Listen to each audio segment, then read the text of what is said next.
সকালবেলা যদি পড়েন 3 বার আউযু বিল্লাহিস সামিল আলিম মিনাশ শাইতানির রাজিম 3 বার পড়ে সূরা হাশরের শেষ 3 আয়াত যদি তেলাওয়াত করেন, তাহলে আপনার জন্য আল্লাহ তাআলা 70,000 ফেরেশতা নিয়োগ করবে। সারা দিন তারা আপনার জন্য মাগফিরাতের দোয়া করবে। আর ওই দিন ইন্তেকাল করলে আল্লাহ তাআলা শহীদ হিসেবে আপনাকে কিয়ামতের দিন দাঁড় করাবে। আবার সন্ধ্যাবেলায় যদি পড়েন, সারা রাতের জন্য 70,000 ফেরেশতা মাগফিরাতের দোয়া করবে। ওই রাতে মারা গেলে শাহাদাতের মৃত্যু নসিব হয়ে যাবে।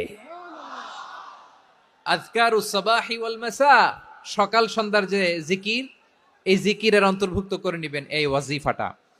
যে হাদিসটা বর্ণনা করলাম সুনানে তিরমিজির হাদিস, যদিও হাদিসটা সনদের দিক থেকে দাঈফ, কিন্তু মুহাদ্দিসিন ইকরাম বলেছেন যেহেতু এটা ফাজাইলুল আমালের হাদিস, এটা পড়ার ক্ষেত্রে কোনো নিষেধাজ্ঞা নাই, এটা পড়া যাবে। সো সকাল সন্ধ্যা যদি সুযোগ হয় এই ওয়াজিফাটা যেন আমরা পড়ি।